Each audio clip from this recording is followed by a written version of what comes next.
Hello everybody, Counterfool here with my final 2012 NFL mock draft. I know I said I was gonna have three, but I decided to actually just do one then, and then actually do a final one. So instead of putting those videos out there and just changing them up completely. So let's get right into it right away. We already know the Colts with the first pick would take Andrew Luck. Second pick will be Robert Griffin for the Redskins. And the third pick is where it gets interesting because who they take changes the next 7 picks, all the top 10. And a lot of people have been saying Claiborne to the Vikings, and how they got to face Calvin Johnson, all the Aaron Rodgers, and all those quarterbacks, and that. I think there's enough corner depth in the league and in the draft that you can actually draft one, and maybe they can cover him once in a while. I feel the safer pick here is Matt Kalil. You have to take him. I don't know why people are saying cornerback is more important than left tackle. You need to protect your franchise quarterback in order for them to become a Pro Bowler and that, like Aaron Rodgers. So I think Matt Kalil is their pick. It's either Matt Kalil or trade out I think would be my options if I was the GM of the Vikings. Matt Kalil has to be their pick for them to give Ponder every chance he has, because Ponder was injured a lot in college, and it'd be a waste of that first round pick they used on him last year. So Matt Kalil has to be the pick there for the Vikings. At 4, Cleveland Browns, Trent Richardson.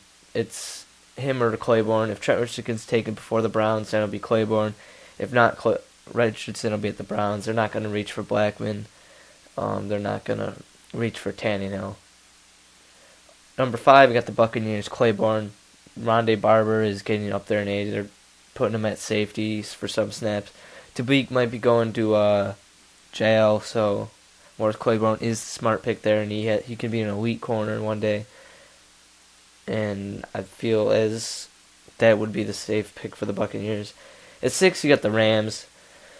Their pick also has the same effect as the Vikings. It can completely change the next couple of picks with who they take, and it can actually raise the price for the 7th pick of the Jaguars. A lot of people have been mentioning Jaguars do not want to pick 7th, and if the Rams take Justin Blackmon, which I think they will, then the Jaguars pick price rises.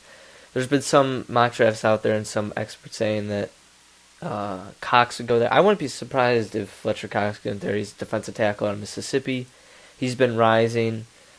And Jeff Fisher's always been known for having good defensive tackles, and I've read that he actually thinks there's 8 to 10 starting caliber defensive tackles. So I think the smarter pick is Justin Blackmon, because they need to put stuff around Sam Bradford so he doesn't bust. At 7, I have the Jaguars taking Fletcher Cox, but do not just think I'd say the Jaguar. I think the Jaguars might take him. But look for a trade with the Eagles to be at that. The Eagles love Fletcher Cox, and I think they will take him. The only reason the Jaguars would take Fletcher Cox is because he's the best player available. Terrence Manning is having some weight issues. Maybe he's not coming back.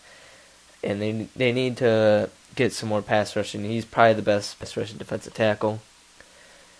At 8, Dolphins, they're going to take Ryan Tannehill. They need a quarterback. They've missed out on Flynn, Peyton Manning, and everything else, and he's been forced up into it. Tannehill should probably be in like a late first-round draft pick, but he gets forced up to 8th pick. He will not go any higher than that. He will go to 8. I think the Browns have settled on him, and that's why I think the Dolphins go as quarterback. At 9, you get the Panthers, 2 options, Stephon Gilmore and Luke Kuechly. I think you take Luke Kuechly. You need a linebacker. Beeson's getting hurt.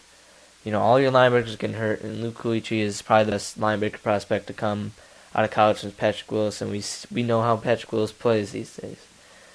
At 10, throw a little curveball for my Buffalo Bills. A lot of people are saying Stephon Gilmore, Riley Relief, but lately they've been saying Mark Barron might go to him now. I think Mark Barron I squeaked terrible. I think Mark Barron goes to the Bills. They had one successful player that last year they took out of Alabama. The only player, Marcel Darius, why not take another one on Mark Barron? Alabama runs a pro defense. So I think you take them instead of Stephon Gilmore, even though we need corner, but there's a lot of corners in the back rounds that we could probably fill in. And there's some next year that we could draft. I think Mark Barron would be a nice, strong safety. It would be nice next to Jarius Byrd, who is a free agent next year. So I think Mark Barron is the pick there. At 11, I think the Chiefs will take David DeCastro, the guard at Stanford. The Chiefs are pretty much set at death for every position. And all they really do is upgrade those positions. And I think to start in the offensive line to give Matt Castle a shot. And that running game, improve that running game a little bit more. Even they were a good running team, but if they improve the offensive line, that running game becomes way much better. That made no sense. At 12, Seattle Seahawks. I think they take either Melvin Ingram or Quinton Coples. I say Melvin Ingram because he at one point was considered top 10 pick, and he falls to him. I think they'll take him. They need a pass rusher. They have a good defensive line. They just don't have the pass rushing for him. And if Kuechly falls past Panthers and the Bills, I think they'll take him there. But Melvin Ingram in my mock draft falls to him, and they will take him. At 13, you got the Arizona Cardinals. I think they take Riley Reiff. They have him or either Michael Floyd. I think to take Reiff because they need to upgrade that offensive line for Kevin Cobb. At 14, you have the Dallas Cowboys. I think the Dallas Cowboys take Stephon Gilmore. They need a corner. Even though they got Brandon Carr, they need to add more because you're in a division with Eli Manning, Michael Vick, and RG3. You need to protect your passing game now. They could go Dontre Poe, but I think he's falling off, and I think the Cowboys would be interested in going for 14. Unless they traded back, they would take him, but I say Stephon Gilmore at 14. 15, I say the Eagles take Quinton Coples. Jim Washburn, I think his first name is Jim. He is making Jason Babin look like a beast. He knows how to coach his defensive linemen. And he coached Albert Haynesworth, and Albert Haynesworth got paid big money because of him. I think Quinton Coples go there and eventually become a top 5 defensive end if they stays there. 16, New York Jets, Michael Floyd. If they follow him, they will snatch him up unless they trade for Richardson. But I don't think they would do that. Either Malcolm Floyd or Chandler Jones, unless they trade up to like maybe 11 to get Melvin Ingram. I think Malcolm Floyd's there. You need to put stuff around Mark Sanchez. His time is running out, and they gotta give him something to throw to besides Antonio Holmes. They lost Plexico, so why not replace him with Malcolm Floyd? 17, Cincinnati Bengals, Kirkpatrick, the corner out of Alabama. Leon Hall's injured, Nate Clements is there, they didn't take him. 18, you got the San Diego Chargers. I think they take Courtney Upshaw. Even though Chandler Jones has been rising, I think they would like that Alabama Courtney Upshaw because he could play end and he could play linebacker. At 19, I think the Chicago Bears take Michael Brockers, the defensive tackle at LSU. They need defensive tackles. They were looking Mario Williams with Julius Peppers, but why not add Michael Brockers, who has potential? You just got to teach him. 20, I think the Tennessee Titans take Dontre Poe. He's been dropping off because of his game tape. He went from a top 10 pick to a bottom first half. He has the physical set to be a star, but his game tape says otherwise. I think he falls to the Titans, and the Titans will be happy with him. At 21, I think the Bengals take Cody Glenn, the guard from Georgia. They have one of the best running offensive lines in the league. They have to replace Bobby Williams, who's a free agent. And I think taking Cody Glenn, who actually has been up and down the mock drafts, and that I think the Bengals would take him. If the Bengals might take 2 corners in the first round, but I would say Cody Glenn's the smarter pick. Now, the Cleveland Browns at 22, do they get a receiver or do they look at pass rush? I think they go receiver.